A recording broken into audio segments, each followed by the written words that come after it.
Fantastic. It's great to have everybody on the call today. My name is Colby Swanson. I work for ADL Ventures, and we're going to be discussing industrialized construction for high-performance affordable housing. We've got a fantastic group of people to discuss this. We are going to be opening up for discussions. But before we do that, I just want to give a quick opener and some opening remarks. ADL Ventures, I'll back up first. Just ADL Ventures is working in the building sector, trying to rewire the construction industry and really pushing it into the future. And we have a strong focus on industrialized construction. We also have great partners in this effort, the ABC Collaborative, who I think many of you are probably affiliated with, some of you not. For those of you that do not know about what the ABC Collaborative is, it's funded by the DOE, Department of Energy. And what we're really trying to do is build community around industrializing construction and decarbonizing buildings. There's a lot of activities that this group does. There's 5 key things that we have been working on in working groups. I'm going to just list them out. You can see them in the middle of the screen: industrialized systems and manufacturing, workforce development, standards and codes, embodied carbon, and finance and risk. All of these are ongoing working groups. If you'd like to get more involved, we've got some more information on that at the end, which I'll share. And specifically with ADL Ventures, we've developed a framework, or what we call a theory of change, on how we industrialize the construction industry and how we make this transformation. And we've got this wheel that I'm going to kind of describe for you. The first thing that is really important in this process is our industry needs to start thinking about buildings as products versus projects. And what this means in practical terms is we need to further standardize our buildings so that we can start to get higher replicability and higher performance out of these products. Second thing is, since we are talking about industrialization, this is manufacturing at its core. And manufacturing requires steady state throughput. And when you reach that throughput and that steady state, you can start getting higher productivity, which means better margins, and ultimately more affordable buildings. Then the final step in the process is we need to start increasing the number of factories that we have on the ground. So we need more panel factories. We need more modular factories. We've got to increase our capacity, and we need to modernize what is going on in those factories. So this is our framework, 1, 2, 3. I think our panelists will be talking somewhat around these topics. But what I'd like to do now is turn it over to Jennifer Cassinson, who's going to be moderating this event. Jennifer works at BuildExact. Some of you probably, or maybe most of you, know her as a writer for Forbes. She's very prolific in really championing our industry. And so, Jennifer, I hand it over to you. Thank you. And thank you so much for hosting this. It's an honor to be here today. And we have a really great panel to talk about and give you guys their insights based on their experience and their knowledge within the space. So very excited to be here. And I have with me Rick Holliday of Holiday Development, and we'll be learning more about the panelists. And I'm not going to go through their bios now because you'll be hearing directly from them. Caleb Roop of the Pacific Companies, Bali Kumar, who is with Pace Loan Group, and Jake Levitas, who's with the City of Raleigh. So we have we'll get unique perspective on all the different topics that we'll be talking about. And then just to talk about real quick, sort of our agenda. So we will have, we're going to go into a poll next, and then we're going to do a panel session. We'll have a lot of discussion around that, but we do want to get feedback from the audience on an ongoing basis. Hopefully this is an engaging session. So if you guys have ideas or comments or whatever, put them in the Q&A, please, or questions for someone on the panel. And if it's skipped over, it's probably because it's later on in the list. So, but please keep your questions and ideas coming. With that said, we want to find out who you are and what you're about. So if we could kick off the poll real quick, and we can learn just a little bit about the audience. Okay, so if you could please just put in what best describes what you do. So we've got engineer, developer, architect, remodeler, or contractor or builder. So it looks like a lot of answers are coming in hot and fast. Thank you guys for putting your responses in, because this will help us kind of fashion some of our questions. If we see something, we might ditch a question. We might focus on something a little bit more or less. A lot of architects in the group. That's fabulous. And we'll give this just another few seconds as you guys plug in your answers. Whew. Great. Okay, so we've got mostly developers and architects. Okay. So if you want to, okay, so that says, I don't think anybody else is seeing the results. If you want to say, share the results so everybody else can see them and see who else is in there. That's great. Thank you. And then as soon as, people can kind of take a glance at that, and then we can go to the next question. Jennifer, I think if you scroll down, there's a few more. Oh, thank you. Oh, they're already answering these. I need a class on this. Thank you. What industry do you work in? And we've got single family residential at 44%, multifamily 59%, commercial 20, and then other 25. So we've got a good array here. That's great, mostly in multifamily and single family. And then which new construction markets are you active or interested in? And that is kind of coming up the same. Single family, small multifamily. It looks like all of us are probably interested in a lot more density. And so we'll probably be talking about that a little bit more. ADUs are popping up, and commercial institutional are a little bit lower on the scale. So mostly multifamily. And then the final question, have you completed a modular development for affordable or market rate housing? And no is the majority at 54%, and 19% have considered it. So thank you for sharing, and thank you for running the polls.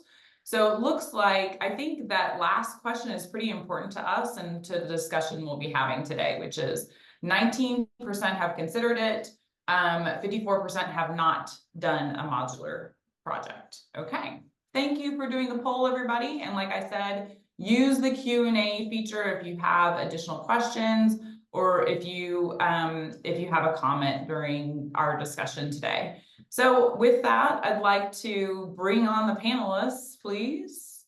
We'll have Bali, Rick, Jake, and Caleb join us. And so we'll get into the discussion a little bit.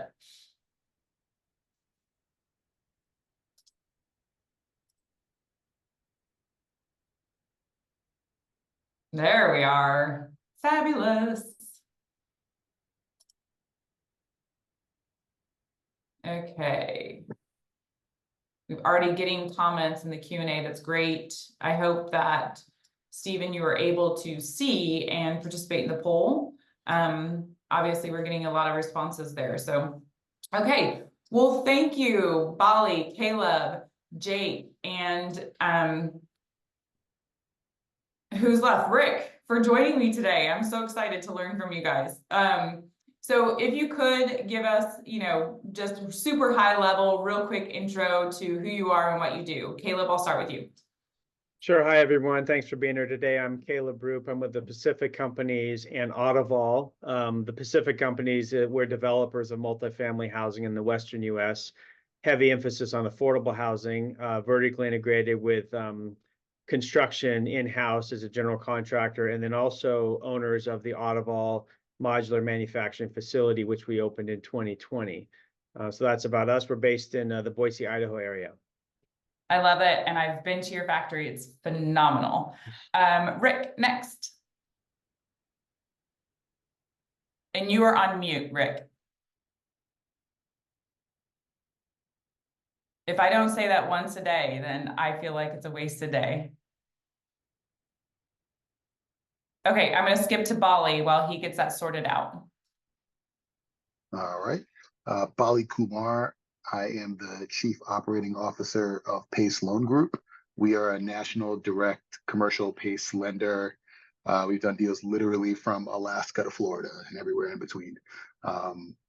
before running or helping run Pace Loan Group, I ran Michigan's PACE program. So I was an administrator of a program before becoming a lender.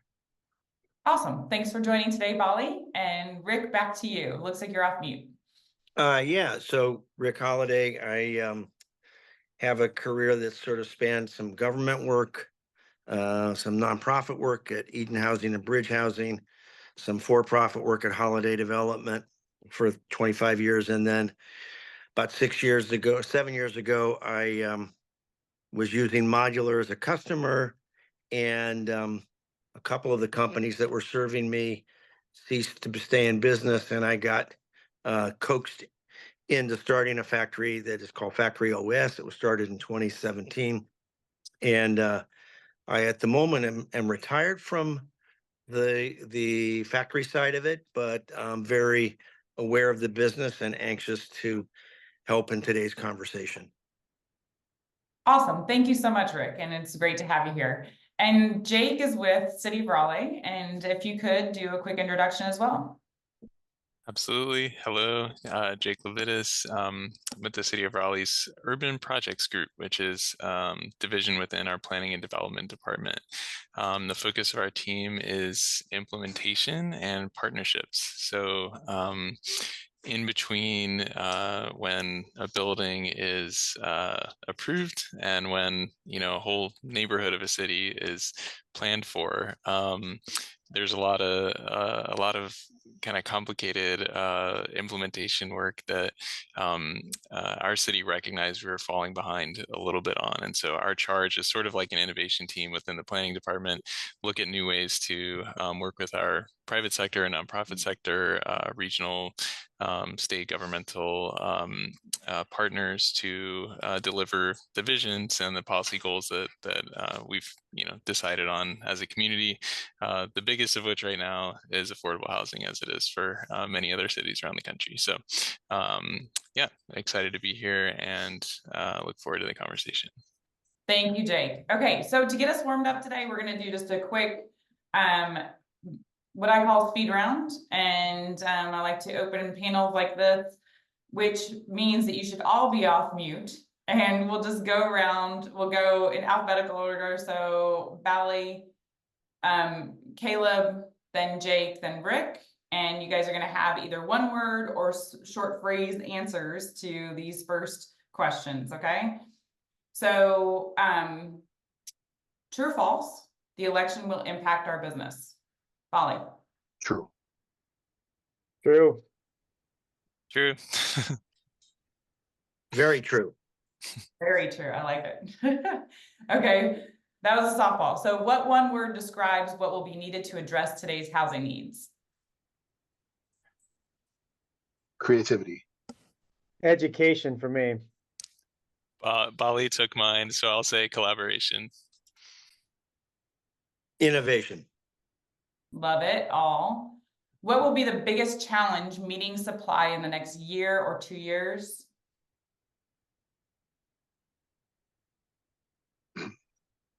When you say supply, Jennifer, supply of what? What do you say Housing there? supply. Okay. I'll say demographics. I'd say costs, the costs of building housing matching what's affordable for people to rent or to own. Yeah. I say cost, but also at least in Raleigh, land. Yeah. Land's part of that. Rick? Interest rates. Yeah. Okay, so Bali, we're here to talk about affordable. Define affordable.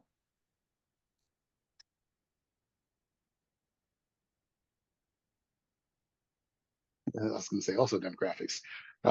It really, it's super location specific. So Okay. is this still one word time or are we in? Yeah. Well, I mean, one word. So if you have like an AMI that you focus on when you think about affordable, or is there something, like, do you have any sort of calculation that you do when you think about when you're financing a project and you're looking to make it affordable, or you're defining it as affordable? What does that look like for PACE? Honestly, the developers tell us. Yeah. Okay. So affordability is what somebody can afford to pay on about a third of their income And so, depending on what your target is of who you're renting or selling to, it's roughly a third of their income would be considered affordable. We use a similar definition to Caleb, but for projects that the city invests in, at least in North Carolina, it's different everywhere. We typically have a bar of 60% AMI as an average for the units in the project, for us to be able to invest city dollars into a project as a public benefit. Okay, perfect. Thank you. Rick? Well, for Northern California, which is in a crazy market, always is, $50,000 to $100,000 a year is where people are targeting affordable. The subsidy programs obviously reach people below that, but for what people are describing as affordable, I would say 50 to 100. Okay, so that's the cost of the unit, or that's the? Oh no, I'm sorry. Right. Define affordable. I think you're talking about who it's for. Define affordable in terms of in terms of how much it costs, or this is more than one word. I think you should go to the next question. Okay, all right, I'll go to the next question, which is our final one in the speed round. So, Bali, how would you relate the words housing and factory?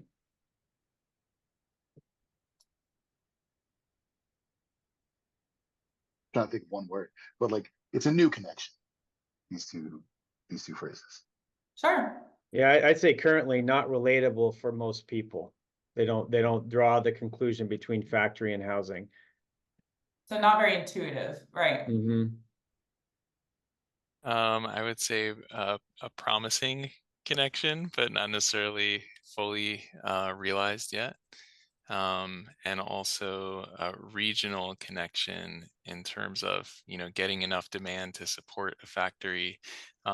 Probably not just one city is going to be able to do that on their own. So back to the collaboration point. Yeah.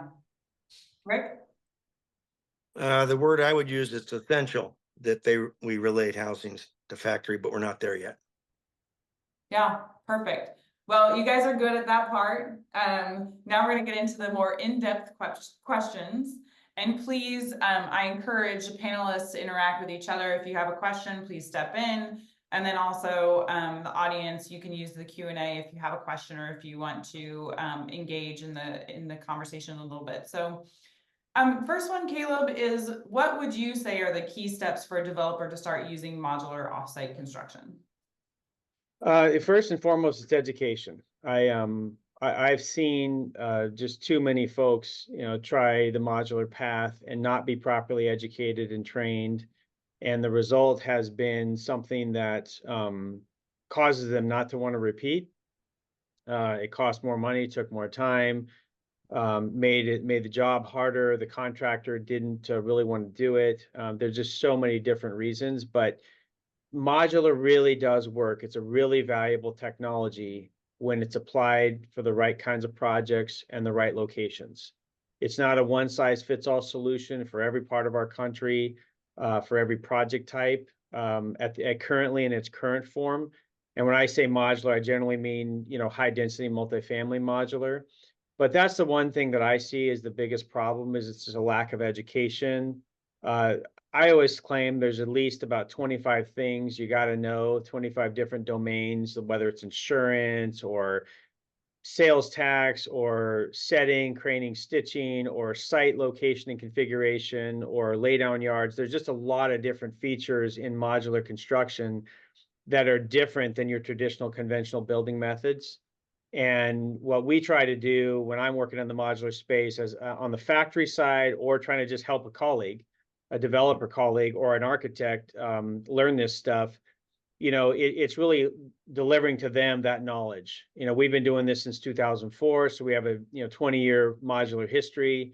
We've learned a lot of things the hard way. We didn't have anybody around when we started to really teach us and help us, and that's changed today. I think there's more people around now that have done this, know this, and can be helpful. And that's what I try to be, as helpful, to learn what you need to learn so that you have a good experience, whether you make the investment of time you need to learn the technology, learn what you need to do, make sure your general contractor, whoever that may be, is up to speed, knowledgeable, understands the methodologies. It's not rocket science, but it's completely different means and methods that are used to build something. And the key is to learn those things. And that's both as a developer, as an architect, as a general contractor. Those are the majors, I would say. But it's all about education and going into it, understanding what it is you're trying to do and what the challenges are and what the opportunities are. Fabulous. And that's why we're here today. So thank you for investing your time in helping educate. And I know that ABC Collaborative is doing the same thing. So they have materials going. I know personally, I've written a lot of things that are kind of case studies that you can learn from in process oriented and such. Douglas just put a question in, Caleb, just as a follow-up. Should factories be specialized like the vehicle industry, excuse me, where several levels feed an assembly plant? I think the more you can specialize production, the better off you are. And that's what we've basically done. You know, I think that we started the panel talking about the need to standardize and treat the housing more like a product. And that to me is essential when it comes to factory production. Factories want to build products. They don't want to build custom one-off developments, products, whatever. That's not how factories work. You can't be efficient that way.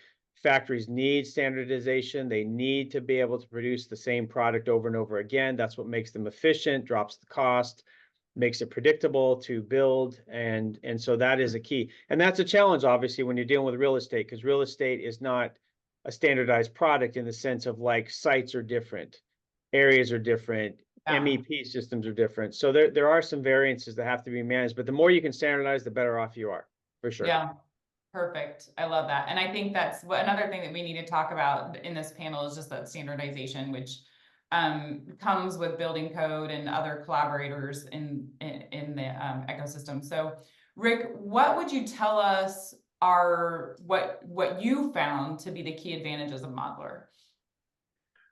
It was simple. It was the cost of building and the time to build.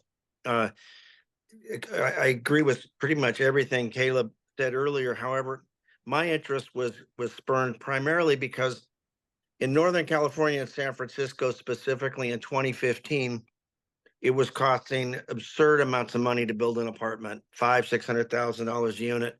It's gone higher from there. And 17, 18 different trades driving to San Francisco were coming from distances as far as 2 hours away, getting the employees to park, get there, coordinate the behavior. You just looked at a job site that was going to 2 years plus and said, I've got to find a way to build as much of the apartment somewhere else and bring it here where we're just dead. So we ended up thinking we were going to be a customer, and we had some bumps there, but we learned that the only way apartments were going to be built in particularly high cost cities like San Francisco, where you got to build as much of it somewhere else, standardize it, and bring it to the site. Yeah. So, I mean, there is so much to be said for that. So when we were on our call together, you were talking about just getting to scale. So what would you say, when we did the poll at the beginning, we were looking at how many people have tried a modular project, how many would try it in the future. What would you say is getting to scale? Is it 50% of all residential is built by offsite, or is it 100%?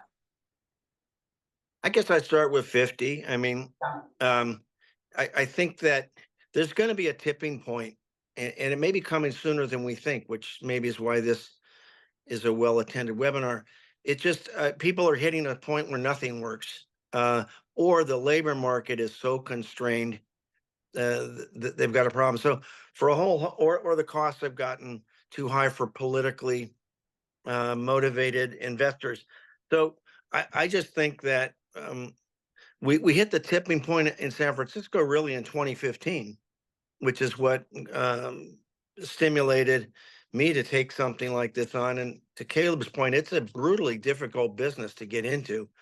I do think I don't want to discourage people that are considering it, because there's so much more information that Caleb or I or other people can share about how we've learned, that I think it's going to be a much easier path to get something going, but it's going to have to happen pretty quick. Yeah, it's an exciting time. I think, Yeah. you know, the more people tell me about the offsite projects they're doing, and I'm learning so much, and their different processes, and it's super exciting. Jake, why is Raleigh, and why would other cities be interested in the potential of modular, and how can cities and developers and manufacturers work together to deliver better, faster, and lower cost housing? I know you have a cool initiative that you're working on. I'd love to hear about that too. Yeah, well, affordability is number one, like I said before, in all cities right now, pretty much. And our work really centers around how can we deliver housing as affordably as possible, as quickly as possible. And when I talk to my colleagues in our housing department, I first brought up this idea of kind of introducing modular to our area, and they said, essentially, anything you can do to bring costs down, and to make it easier to build and approve these projects, because it is really really a challenge. I think when you combine interest rates, construction costs, increases in demand for housing overall. Everybody, I think, here is probably familiar with all the cost pressures on housing overall. But Raleigh is the fastest, well, one of the top three, I think we've been for the past 5 or 10 years, fastest growing cities in the country, and it's very hard to keep up. So when we think about how can we keep up a little bit easier, essentially everything's on the table, and we have to be creative, and we have to look at things that we haven't done before. For Raleigh specifically, we have a very suburbanized development model for a lot of our city, and we are increasingly recently trying to urbanize more, right? Build closer to transit, build closer to downtown, and build affordable projects. From the city standpoint, we invest in a lot of projects through bridge loans, we call gap financing, and it's typically, just part of a project's capital stack. But on a per unit basis, we're used to seeing requests that come in around 20 to 40,000 a unit for our participation in an affordable project. For projects that have come on to our through our application process recently, those numbers are going up to 80 or over 100,000 for more densely located projects. So basically, in order to be able to develop more densely, more walkable neighborhoods, and importantly, give folks that otherwise wouldn't be able to live in those areas the opportunity to do so, we have to try things differently, doing things differently. Some of the work that we've done, I think that is a little bit unique to Raleigh. A couple things happened recently. A missing middle housing tax change that not dissimilar to, I think, what happened in Minneapolis, a few other cities, but several hundred new units have been delivered under that model, just allowing more housing types. But we also created an affordable housing review type, where any project that's delivering affordable units gets essentially fast-tracked through our review process. So one of the things we're working on now is to try to get ahead of it, is to say, if an affordable project, using a modular type comes through, how can we get ahead of that? Even for market rate projects that are modular as well. But we have to get all of our staff up to speed on what these projects look like, how they're different from typical building projects, and ensuring they meet all of our local codes in addition to the state codes and everything else. So to me, that's sort of the baseline of what we can do, is just make it easy to build, all types of housing, but especially modular. And then moving beyond that, how can we focus our resources and sort of convening power as the city into building a pipeline that supports functioning factories? And that's part of that regional collaboration piece that I was mentioning as well. Yeah, that's great. You've already answered a couple of questions that are in the chat too. So one of the things that I want to hone in on a little bit is, you said fast tracked. What does that mean? Does it mean going from 90 days to 30 days, or 30 days to 2 weeks? Or where are you guys at when you think about fast tracking something? Yeah, so typically I want to make sure I don't kind of speak out of our turn because our building teams have a lot of the data on this, but I would say when we think about a larger scale construction project, we probably see, from pencil to construction, like a year and a half in design and entitlements, and a year and a half in construction. So, anywhere that we can cut down on that timeline, everybody here knows time is money in development.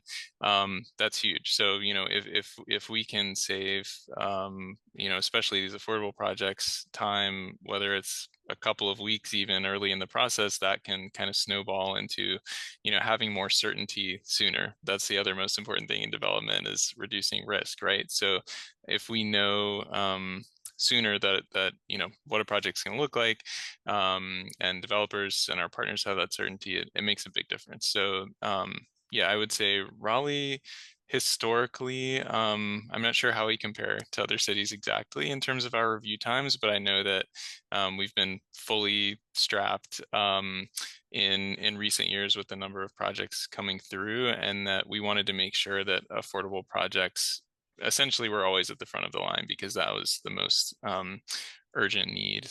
We needed kind of all hands on deck to get those through. Yeah, absolutely. And I think it's fair to say that that's one way city officials can be helping, right, and supporting more development, is by fast tracking and really digging into what that means for a developer and what that means. So great. Thank you so much, Jake. And Bali, financing for offsite is a little bit different than conventional site built. So can you tell us what that means? How is it different? And how can more financiers lend to modular projects? And I have some follow up on that as well, but if you could start there, that'd be great. Totally. I think a lot about the deals that we finance that are modular and the lessons we've learned along the way. When we're financing a project, we are financing a parcel that has a building on it, or that will have a building on it. And typically when we're doing our disbursements from escrow, we close the loan, they submit their pay applications, and we say, okay, well, we can see that the project is slowly getting there. But with the modular projects, they're sort of slowly getting there offsite. And then the risk group said, hey, what happens if it actually just never quite gets from the factory to the land? Then we have a lien on a vacant parcel, even though money has been paid out over time elsewhere. And so we've gone to an approach where we fund, because when people are submitting pay apps, like, work is being done, but we just can't overextend ourselves as lender to what is still a vacant parcel until the component boxes reach the site. And so we reserve a bit of a holdback to ensure that we're not dispersing our construction escrow fully until the building actually reaches the site. That's one of the big lessons that we've learned. And another lesson that we've learned is that because of standardization, we've been able to make our process a lot more efficient on our side. One of the things we need as a PACE lender is an energy audit. And so the energy audit basically says, here is the scope of work that you're going to be doing. Here's what it's going to end up looking like. It's going to be assembled off-site, but a lot of these component boxes are very airtight. And so our energy auditor said the first one they had to wrap their head around, but each of the next ones that we've done with that same borrower is basically the same. He's like, I know exactly what it's going to be. I know what windows they're going to use. I know, I know all the U value and the R value, and I already know all this stuff. Just tell me how they're going to assemble it, and then I'll be done. So we've seen a lot of those efficiencies on that side as well. Yeah, so what would you say then, just as summary, if the risk is moderated, or is it higher risk for the lenders, and how can you as a developer work with the financiers to maybe control that risk? Yeah. And so I guess this is about also working with all parts of the capital stack. If someone is taking out a recourse loan, then there's less risk to the lender because if nothing else, they can just come after the developer. But PACE loans are non-recourse, and the only recourse we have is the land. And so just recognizing that, what we are doing is we're making sure to hold back a significant portion of the construction escrow until the component boxes reach the site, because our greatest risk is that we're stuck with a piece of land that's not worth much and the component boxes never get there. And so therefore we've constructed something for another site. You know, that could also happen, right? So it's like a bit of prevention of fraud, a bit of just doing the appropriate due diligence post-close. So I think when I work with a senior lender, and oftentimes the capital stacks will be a bank or credit union will come in with a portion of the capital stack, will come in with a portion, and the borrower will put in equity. Everybody will require that all the equity goes into the deal first. And as construction continues, we will fund a bit, and the bank will fund a lot. And then once the building reaches the site, then we fund the rest, and the bank continues to fund until they're finished. Yeah, got it. Well, thank you. So the next question is for Caleb and Rick. And Rick, if you can kick us off, what would you say are the key challenges of modular? I'd say they're related, scaling and capacity. If you're a developer and having been in that role before, you want at least 2 companies or more as options, because getting time on the line can be challenging, and just knowing that you've basically checked your pricing. So I think the industry is in its infancy, and as we get more and more facilities and factories, I think that the scaling and capacity will accelerate, but I think those two are related. Yeah, that's right. And I concur with that. And I'd also say just the one of the biggest challenges we have in having done a lot of modular projects is still like a last of a robust network of contractors that, one, know how to do it, but two, are willing to learn. You know, construction, unfortunately, is a notoriously unwilling group of folks to want to innovate and learn. That's why our productivity gains are not great in construction, and in fact maybe even backwards. And the sort of labor tradition we operate under is not productive to innovation, you know, at all. So, you know, general contractors, people in general, you know, they don't want to change, they don't want to learn anything, they want to keep doing things the same way we've been doing it forever. If it works, why are we trying to do this? It's not broken, why try to fix it? Well, it is broken. It really is broken, and it just costs way too much to build housing. And so my claim is that, you know, you have to learn this stuff if you want housing to be a sustainable product in the future. And we need more people, more businesses, general contractors in particular, embracing the technology and being willing to learn it. I think that still is a challenge.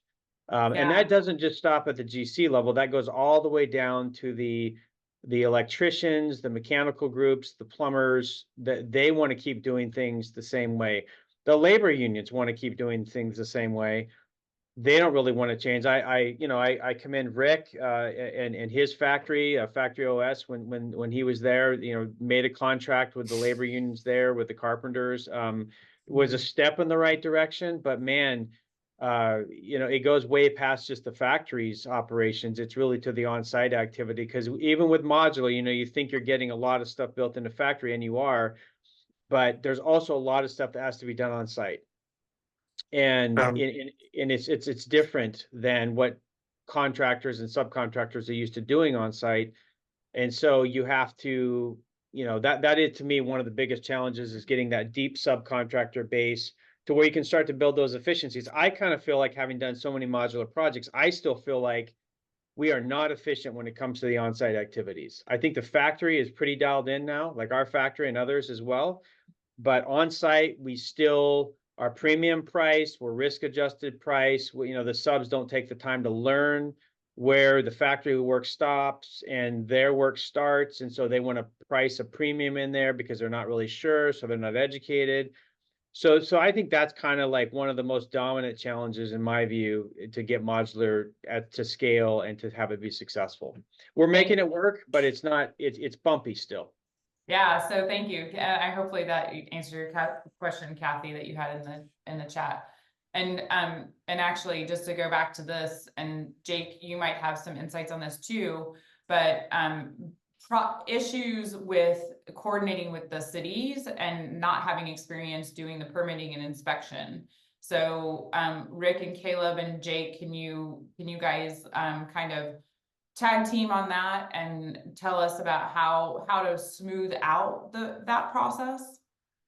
Yeah, I can start and you guys jump in with experience where you've seen it done well, because we're very open to learning from other cities that have done this well. You know, anytime we see a new type of project or construction, it requires training and capacity building of our review staff. So I think we're anticipating that modular would be a part of that. But it's not something you necessarily learn off the bat, right? Like so many of our projects here are either single family homes or towers, you know. There are some things in the middle, but it's modular is kind of a new thing. And when we had our text changes that I mentioned a few years ago, one of those changes was ADUs, accessory dwelling units, or granny flats. They're also known as being allowed by right.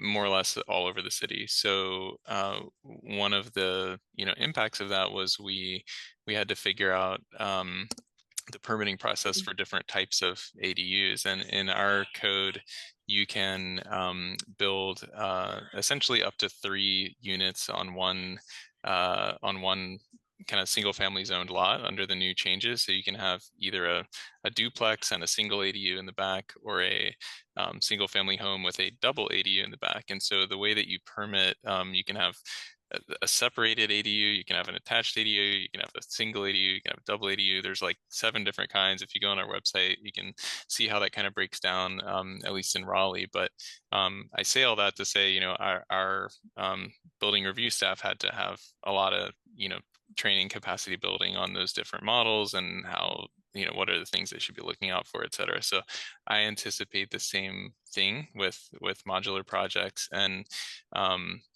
essentially any resources out there, back to the collaboration point, that we can learn and get ahead of it before we hopefully get a wave of several modular projects and it becomes more common. We want to make that transition as smooth as possible.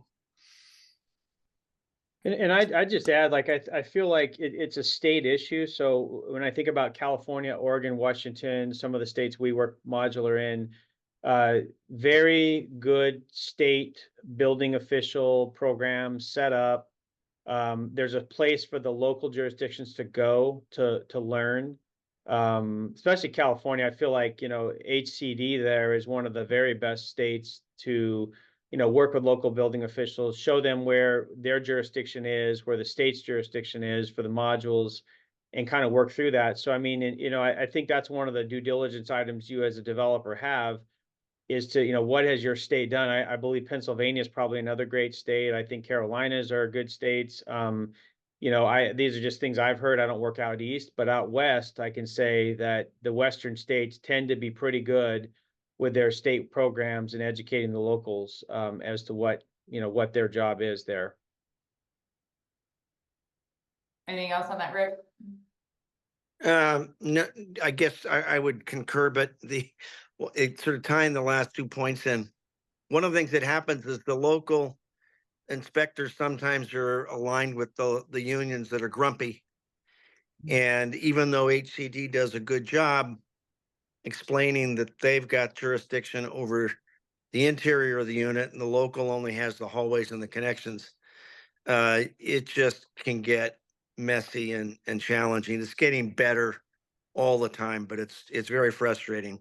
And it's partly what when Caleb was referring to the integration of the site to the factory, it's really a huge problem in taking away the savings that we create in the factory, because we had a project, 100 units, $3 million of plumbing if it was site built, 30,000 a unit, did it in the factory. The site built connections number was 2.6 million or 26,000. So the plumbers were only willing to give $4,000 of value for what the factory did, which included all the interior work and all the fixtures. And so they're eating a lot of the savings that we create in the factory on the site. And until there's more GCs engaging in subs, they'll continue to do that until we get more. Yeah. Yeah, there's a lot to be said for the labor. I know there's one question here about, you know, working with local schools or universities to build up that next generation of workers. There's a lot of activity around that in the industry at large currently. I don't know if anybody here is doing any particular work with labor. Caleb, do you have any activity, or Jake? Yeah, I mean, we have activity with labor. I mean, we're in fact, I'm on a little training mission with the mechanical, electrical, plumbing groups, and you know, inviting them out to jobs that are under construction now, and letting them see sort of what the factory has done and what their scope of work would be. I think now the space, as at least out west, the multifamily market has slowed down. So there's a lot more interest in actually studying something and learning something, as opposed to when it's really busy, nobody wants to learn anything. They just want to do the work. And so I feel like there's a little bit of an opportunity with this multifamily recession that we're sort of in right now, based on the financing problems, that there's more of a space to do that. And so we're trying to take advantage of this moment in time to bring some of these trades to the table and let them see what it is that we do. And also, I really do feel like, and we're pushing on this, union or not, but we're trying to also extend those invitations to smaller contractors. You know, normally a 3 to 5 man crew might never consider building a 200 unit project. They would never think they'd have the capacity to do that. But actually, a small crew, a small mom and pop, smaller contractor has more of an opportunity to work on a larger job that they would have normally never thought they could be on, because so much of the factory work is done and their scope of work is reduced, and we can actually work with them to get them educated to do the part that we need them to finish up that the factory doesn't do. So I think there are some opportunities like that for smaller shops, and we're focusing on that as well. But that's kind of our push right now, is using the little bit of a recession here to get some interest built up for this. Wonderful. Thank you. So this could be answered by any of you. You guys all have experience with the case studies and why you're getting involved with modular construction. So Bali, maybe with the financing side, or Jake with the approval, and Caleb and Rick, you were champions of this with your own enterprises. So anybody there, as we know, there are a lot of people in the audience who are new to modular developments. Let's talk about what you're able to accomplish from compressing the project timeline and the associated cost savings. So now's your time to brag and beat your chests. So anybody want to talk about some of the best projects they've been able to deliver? I'll say from lender perspective, we're very concerned with ensuring that we're not walking into a default, right? So whenever we close a loan, we are always trying to maximize interest-only payments and even hold them back at close. So that way, whenever a payment comes due, it's being paid. And so there are lots of projects that we've worked on that are stick built that for whatever reason have gone past the typical 2-year capitalized interest period where we hold back on payments. And then year 3 comes along, they're not complete or they're not stabilized, and they have to make a payment and they're like, I can't make the payment, right? We want to avoid that. All the modular projects we've worked on have come in under the 2-year schedule. So that way, in some cases, under even 18 months. And so from when we close the loan until the end of the capitalized interest period, they are in a great position to make their first payment. And that obviously matters a ton to us. I think for us, Jennifer, what we've had the best success on projects when we've first of all worked on modular as the concept from the beginning. Okay, no taking a project and transitioning it from a conventional build, no last minute decision. We've planned for it, we've pitched around whatever issues we have, and we've executed from the start. From the first time we tied up that property for development, we've thought modular from day one. Yeah. And how to do that is, you pick the right markets and the right project types to do that with. For us, I mean, we love the double loaded corridor building, Holiday Inn Express kind of structure. Mhm. Okay, that's like the favorite for modular for the factory and for for ease of execution. And so I think to have success, it's starting with the right product and the right environments. For us, the San Francisco Bay Area, very high cost market, Los Angeles Metro, high cost market, Seattle, Portland, those are kind of key markets for us, as well as the Rocky Mountain region and the Sierra Nevadas, where the building season is limited. But I can tell you this, just straight up, we have consistently saved about 25 to 30% over conventional build product. And that for us translates on the coastal markets to about $100 a square foot. And we've done that time and time again. We generally bringing projects in about like between 15 and 20% faster schedule than conventional.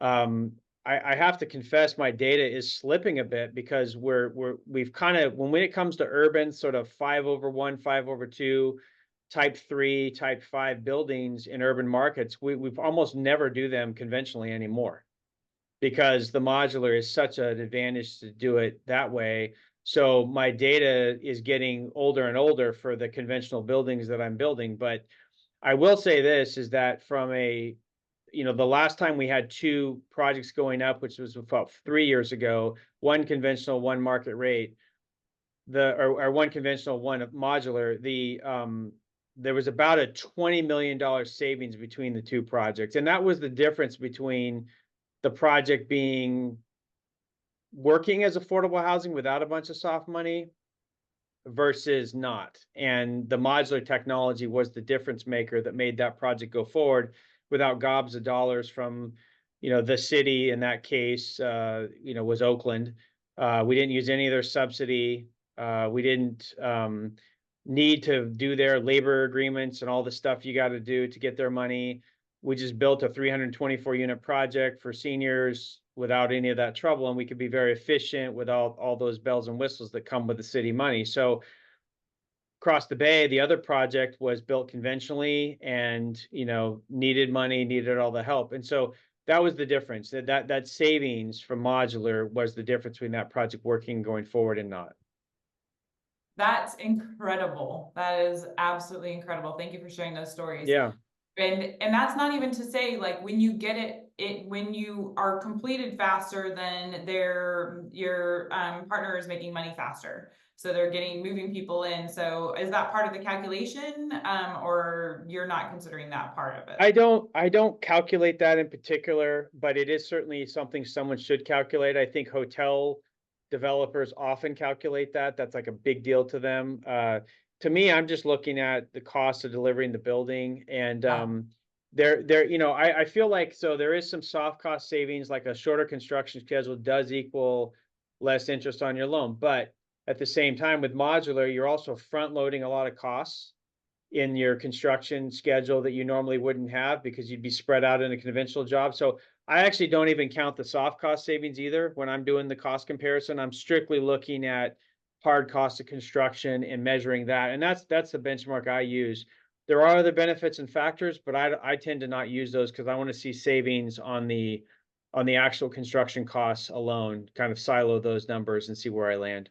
Sure. So I think just for our audience, you can probably think about there are additional cost savings that you can consider. So just making sure that when you are taking a pencil to paper, that you're thinking through all of those and what that means for what you're able to deliver. So there's another question from Nick about entitlement, and kind of leads into Jake talking about NIMBYs. What is the NIMBY population like in Raleigh? And what are some of the best strategies to sort of depoliticize what has become, the housing has become very heavily politicized. And actually just very, very visible. So, media is paying attention to public meetings. People are just wanting their voices heard. So how's Raleigh dealing with that? Yeah, well, I will say, I'd say for a lot of Raleigh's history, I'm a native here. There's been a tension or a swing in sort of political dynamics between kind of building less and building more. I think the difference in recent years is that as people have become, more interested in living in urbanized areas, walkable areas, there and just the growth that Raleigh's seen, we have had to sort of come to terms with the fact that, not building is a choice in itself, and choosing to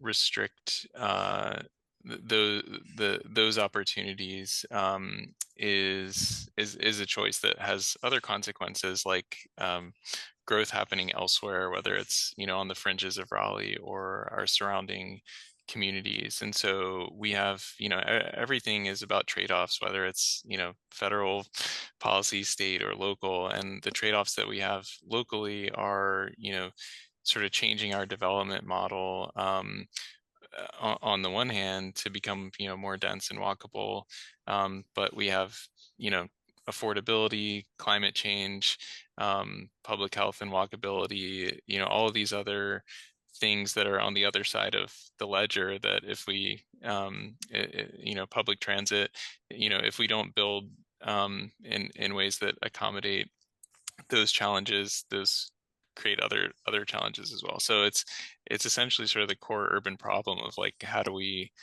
all live together as different people with different preferences, in a peaceful, collaborative way. And so there's been a lot of hard conversations, I would say, in recent years. But one of the things that we've tried to do, there was a lot of community engagement, a lot of education, a lot of listening about housing overall, that our department has done over the past several years, to really get out and meet people where they are and say, what are your concerns with ADUs or duplexes, or just more density overall, and how can we be mindful of those concerns and try to have a path forward that works for everyone. And I would say generally people have been broadly supportive. Obviously there was enough political support on the council at the time to pass those changes, and sort of support since then to follow up and implement them in different ways. But yeah, I think it's it's not easy, but conversation, collaboration, trust building, and just a commitment to the goals that we laid out as a city, being honest about those trade-offs, is really important. Yeah. Very good. Thanks, Jake. And so we have a lot of questions that are in the Q&A about high performance, sustainability, criteria, certification, so on and so forth. But Bali, I want to talk to you first about the financing that goes along with that, and also get your perspective on vertical integration. So if you could start with vertical integration and then kind of weave into where and how the offsite construction leads to better performance, and how that how you can partner with financiers to get better financing terms based on better performance, and what those terms kind of mean. Yeah. All right. So I was thinking a lot about earlier, folks were talking about cost of building and time to build. And I think something that impacts both of those is vertical integration. One of our clients is a developer. They own a factory where they produce their modules. They own everything, soup to nuts. And so that is something that makes them they're able to operate very efficiently, because they basically choose the site, and they own the entity that's going to be producing the modules. They they have all the people on staff to get the project done. So there's never a situation where they're like, oh, the GC is busy, or oh, the factory's backed up, because it's theirs. So I think vertical integration is difficult to achieve, but once you achieve it, then it makes you super efficient. Now, completely switching and also wearing a different hat, or wearing two hats at once. I'm also the chair of the board for MinSIFA, which is basically Minnesota's green bank. And what a lot of folks are approaching MinSIFA for are, hey, I'm working on a project. It's going to be super energy efficient. I'm going to qualify for a lot of the IRA tax credits, but I need the money now. I don't need it later. And so they're asking their green bank, and green banks often give, below market interest rates. So they're asking green bank, hey, can we borrow some money, and then we'll end up paying it off once we get our IRA tax credits. And what I'm seeing people think about nowadays too is, if you're building something and everything that's modular is, I think, one standard deviation more energy efficient than the average. You're building something that is energy efficient. You can couple PACE financing with some green bank financing and basically bring your interest rate down. And since interest rates are high, everyone's looking for ways to make their deals pencil. And so let's say you're able to go to your green bank and get 4% money, and then you go to your PACE lender and you get 8% money, then suddenly you have a whole bunch of 6% money. And that's where deals were penciling back in the day. So helping folks blend down their cost of capital through financing meant for energy efficient buildings is such a great lane for modular construction to be financed through. I love that. And I think it's becoming more and more critical. So just being thoughtful of how that, when you are starting to think about executing a project, where and how that will make a difference, and what sort of incentives are regional, state level, Inflation Reduction Act, any of those that might layer into what you're doing. And I think that's probably what's maybe motivating some of the questions. Hopefully it's a combination of the lower cost and improving our sustainability. But all these questions in the Q&A about where are we headed with high performance? When you talk about high performance, Rick, when you are looking at a project, is it zero energy ready? Is it passive house? Where and how is modular helping you achieve some of those goals? And Caleb as well. So how are you guys thinking about that and delivering that, and where and how has it been important in how you're financing the projects? I'll be brief and kick it to Kalen, because I think he's got it's moving fast all the time. We did start with a partnership with Autodesk, which was their primary interest in investing in the factory was just this. And in a factory, you can experiment with different products that you might not take a chance on in conventional construction, because you can try it in a mock-up unit and see how it goes. And all I can say from our end is that we're very active and energetic in trying to grab any product that adds to the sustainability of the unit. Yeah, and I, from my view, there's all kinds of, not just the product, but it's also the methodology. So for example, VMT, vehicle miles traveled, is a big issue, right? The carbon emissions from automobiles. And what you have with modular construction is you have a complete recast of that calculation, because you do so much of the work in a factory at a specific location. You got one truck trip from the factory to the job site, or a storage yard near the job site. And then once that hits the job site, all of those VMTs associated with those workers getting to that job site are now gone. And that's a big factor. You talk about the neighborhood and how it sort of functions during that time during construction. Well, we all have been around construction. It's messy. a shorter cycle of construction, less construction activity results in a more peaceful neighborhood. This is what we've experienced. This is what we found.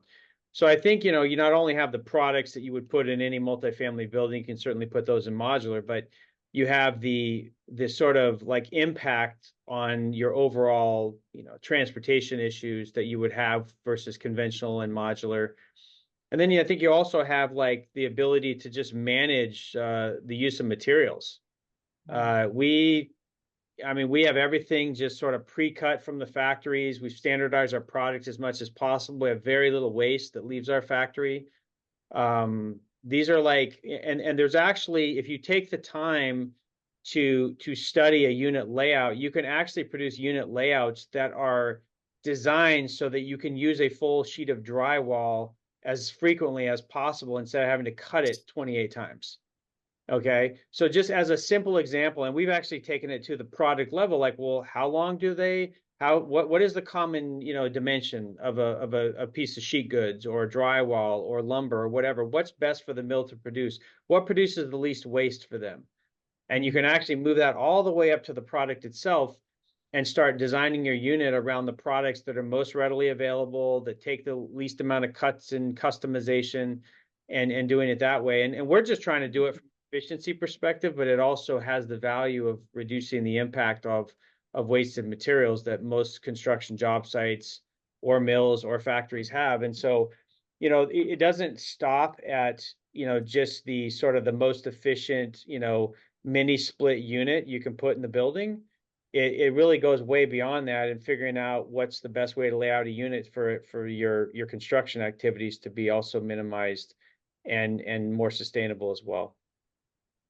Yeah, fabulous. And with the advent of AI and all of the technology tools, when you're using a factory and maybe planning with, you know, with the technology, doing your designs, there's so many different avenues now to get that carbon capture included, or whatever it is, whatever stats or metrics that you need or want to have as part of the project overall, incorporated in the design phase, which Caleb was talking about, is that, you know, like all of that is decided at the beginning. So you can actually do the design and have all of that ready. So it's, again, like I said, very exciting times. One way that we learn the best is through failures. Rick, tell us about one of the failures that you had that we can all learn from. Well, sadly, there's more than one, but I'll pick the most challenging. I think that we priced a good bit of work right before the pandemic, and had huge volatility in building materials that we had to eat. And so I wouldn't ever recommend a factory to do that. It's just getting commodity pricing more predictable and locked in before you price is probably the biggest thing that we did wrong. That's good input. Thank you. And Caleb, how about you? Yeah, I could do a panel on failures, but just to pick a big one that would help everybody. You know, there's a danger with modular in that you sort of try to hybrid your way through the product type by doing a bunch of on-site sort of conventionally framed components coupled with modular. And one of the risks with modular is that, you know, when you get those modules from the factory, they're weatherproof, they're protected. But if you're starting to connect those in a way to where you have a bunch of on-site framing activities and sort of connections and things that sort of expose those modules, expose the roof in a way, you know, a storm comes through and you're not weather protected in the same way, you can suffer meaningful damage to your modules. Because remember, like in a conventional job, you know, a storm comes through, you've got a framed building, you get wood wet.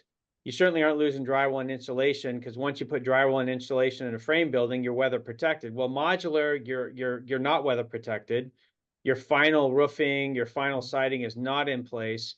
And so when you start to make those connections with an on-site framing structure, if you do that, you run the risk of exposing that. And that's what happened to us. We had a job in San Jose, California, that we had an angle in the building, so we were kind of like that, and there was no way to modularize that tight angle, that less than 90-degree angle. And so one of those 8-inch storms ran through, and we suffered about $1 million of damage from sheetrock, insulation and other things, drying out the units and doing repairs and stuff. And so one of the things we really focus on now is absolute minimization of on-site framing activities in particular, but those connection points and, how long are we going to be exposed? What's the roof structure like? How's the parapets going to go on? Making sure that we really minimize that period of time when the module is exposed to the elements and we're vulnerable. And so like, that's kind of one of the big keys, I would say. And so nowadays we design a modular, like we're looking at the factory, and this is where you got to push on the architects to make sure they're not like trying to do their thing and put on these flares and things that are going to expose the modules, especially if they're not experienced with it. So we really focus on getting that whole structure modularized, the whole thing, obviously not the concrete and stuff, but the whole physical structure modularized, so that when we set the modules, we can dry in at the same time and we're free of that risk. That's incredibly good feedback. So thank you guys for sharing your face plants with us. It's good for the audience to be able to learn from that. So each one of you, I'd like to answer this question, but Bali, what are you most excited about for the future of modular and affordable housing? I think a lot about energy burdens, the percentage of net income that people are paying on their energy bills. The cost of energy is going up, and salaries are not going up at the same rate. And anything we can do to ensure that folks who are renting or folks who own aren't just blowing all of their disposable income on energy bills is great. Yeah, good point. Jake? I would say, ecosystem building. So one of the things we're doing here is kind of that early stage collaboration to get people excited about modular and to build that regional pipeline for these type of projects. And ADL has been really supportive in that. And essentially what we're trying to do is build out a kind of a catalog of parts that of designs that can help the factories standardize what's delivered, make that really efficient, and hopefully as a region we can come up with those kind of design sets that are basically speak to the demand and work for Raleigh, Durham, Chapel Hill, Cary, maybe Charlotte, some of our regional and state peers, so that we're not, building from scratch every time, which doesn't really work for the factory model. So, I think if we can get that moving, it's probably a several year process, but planting the seeds right now. And what that would, allow us to do is hopefully create enough demand for modular, across the region and the state, in North Carolina, that we could really see this type of product succeed at scale. So yeah, that's what we're excited about locally. Rick, how about you? What are you excited about? I think the state government in California, at least at the Strategic Growth Council level and some of the funding agencies, are going to either start setting some kind of incentive that looks like I'm speaking more for an incentive for Caleb. If they said, we're earmarking $300,000 per unit of hard cost, and anybody who can bring a unit in San Jose at that number is going to be funded, rather than bring in the projects, tell us what they cost, and we'll figure out 8 sources to fund it. We need to have a very simple system where we give a carrot of a certain amount of money that's aggressive, and make the development community and all the people that roll up to that seek to hit that number. Because like I say, we have a $50 billion bond issue that everybody around here is excited about, but it will never pass if people don't believe there's very serious attempts to make that money go very far, and a very different way to disperse it. Yeah. Awesome. Caleb?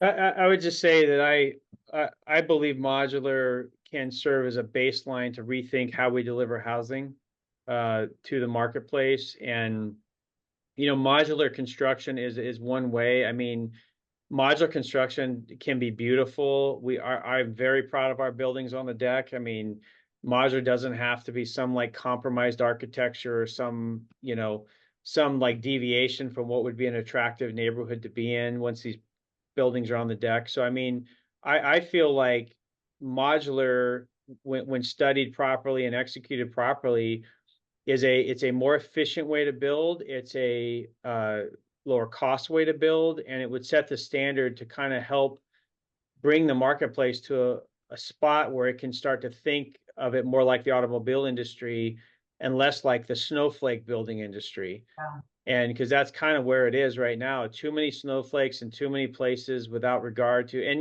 really, we've got a playbook. It's not like, I mean, if you look at Scandinavia, look at Sweden, you look at some of the countries in Europe, they've actually done it at a bigger scale and they've standardized their product a lot more. And we're just behind in the United States. Um, our idea of local control still dominates our philosophy and our building environment. And that's got to be moderated to some degree if we want modular to be successful, or any standardization of housing production to be successful. So that's what I'm encouraged about, is it the catalyst it could be for that change. For sure. Okay, so you guys have been fabulous. I've been trying to click through as much as I can in the Q&A, and I know I didn't get to all of it. We're going to do our final lightning round where we'll just go in the same order. You guys have short answers for this, and then I have to pass it back to our hosts, who are going to bring together a conclusion and send everybody on their way. So thanks again, you guys. This has been so good. All right, final lightning round. Bali, starting with you. Name one thing about housing challenges that you haven't figured out yet that you're dying to understand better. I guess, and I've seen some questions in the Q&A about it. I know very little about 3D printing, and I know folks are thinking about that. And I've wrapped my head now around modular construction. We've done some deals, but I've not seen anything 3D printing related. For me, it's the standard HVAC systems to use from market to market, from product to product. I really feel like I can never figure out which products to use and what methodologies to use. Central boiler system, individual water heaters, continually frustrated by that whole thing. Yeah, that's hard to nail down. That's a unicorn. Jake. Sorry, can you repeat it? I was reading some of the chat Q&As. No problem. Name one thing about housing challenges that you haven't figured out yet that you're dying to understand better. Oh, wow, all of them. But I think, just construction, and it relates to modular specifically, but I go onto a site and it just blows my mind how anything ever gets built. Just placing everything in 3D space, and whoever here works in construction, it's probably second nature to you, but I'm more of a planner. So yeah, I'm fascinated by it. Would love to learn more, and especially how modular differs from typical construction. Rick? I hate sheetrock. I wish somebody would come up with it's the stupidest system with the taping, the texturing. It's hard on manufacturing, and I think it's a crappy product, and it's just been around too long. Absolutely. That's a great answer. Okay, so fill in the blank. Best piece of advice you received on sticking with the industry. I think it's just the proof is in the pudding. Like every time I see a deal, the numbers just look better. They work better. Yeah. I think for me, it's just to always just be curious. Curiosity leads to innovation, or at least a willingness to explore it. And we need that so badly in the housing space. So just keep being curious. I'm super curious. I want to learn things. I encourage everybody to be curious. Nice. Jake? I was going to say something similar, because we're so early in our journey. I think there's a couple of modular projects that have been delivered in North Carolina, but probably we're on the sort of front end of where some other cities and states might be further along. So I think, yeah, that curiosity, just being open-minded, and, you know, kind of, I guess, sort of leadership too. Understanding that doing new things and, you know, change management, leading people through new things is hard. And so, um, you know, there's a lot of folks from our reviewers to our nonprofit builder community, to our housing authorities, to our elected officials that, you know, really have to all get on board and, you know, rowing in the same direction on major shifts like this. So that's, you know, that's a big part of, again, back to the collaboration piece that I started with, but yeah. Awesome. Rick? Yeah, sorry, it's a little redundant. I just think the more people collaborate and cooperate, Yeah. it's just such a huge problem that a lot of us have been beating our head against the wall the last 10 years and made a lot of progress and are excited about its future. But a lot of people need to be brought along, and that means sharing the successes and the challenges so people get in with less pain. Nice, thank you. Okay, one call to action. This is our last question in the lightning round, and then we'll pass it back. Polly, one call to action to the audience. I think reach out to us. You have 5 resources, and to the extent you don't know something or you want to chat more, you got 5 names. Great one. I ask that the audience not do a modular project until you've made the assessments and learned the technology and learned where modular is a good fit and where it's going to be a benefit to you, and learn that first before just launching.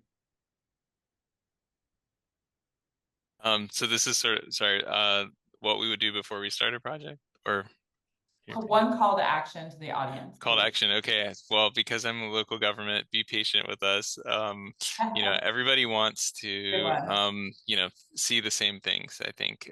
But if there's a sticking point, it's usually because folks have the right intentions, or their job or their certification is on the line for, you know, making sure buildings are safe and meet all of the standards that you know we have to meet by law. So we're by definition a little risk averse, but I think, you know, we'll get there, and education and learning and patience is the best way to do it. So, you know, if you know a lot about this space, offer to meet with your counselors, offer to meet with your staff or your planning director, and just say, hey, we'll give you a PowerPoint presentation over lunch, and, you know, let's all learn and grow in this space together. I think most places would be open to that. Be patient. I like that, Jake. Okay, Rick. Vote. Nice. I like this distinctive. It's perfect. Thank you guys so much. You've been great. And I'll pass it back to you, Colby. Thank you guys. Fantastic. Before I thank everybody, I wanted just a couple of housekeeping things. If we can bring the poll back up really quick, there were a few people who wanted to answer the poll. I want to give them a chance. It's the same poll that we did right at the beginning of the top of the hour. If you missed that, you get a chance to answer it. So the poll is going to open up again. Any unanswered questions that were during the entire event will get answered post-event. So we'll be following up with folks with those answers. And then just a couple of parting thoughts. No matter what happens in November, the good thing is that the affordable housing crisis, it's a red issue, it's a blue issue, it's a you know, it really crosses all the political spectrum, and I think it's something that there's going to be a continued emphasis on in the future. So don't get in any way think that things are going to change that much. I think they're probably going to continue as they need to. And the other thing is we are going to keep doing these events. And I think the thing I heard probably most often is we need more education about modular and what it means and what its real impact, but we really need to focus it. So trade contractors need to hear very specific things that's different than the municipalities, that might be different than the general contractors that we're trying to train up. Or if you're thinking about starting a factory. So we're going to be doing more of these events. They're going to get more local. They're going to get more specialized, thanks to hopefully with the DOE support in the ABC Collaborative. And with that, I will wrap up and say thank you to Jennifer for doing a fantastic job moderating. Thank you to our panelists for your time, your wisdom. I want to thank the ADL team, the RMI team, the DOE for sponsoring and putting this on and really helping pull this off. And then lastly, to our audience, thanks for joining us, and we look forward to seeing you on future events. That's a wrap.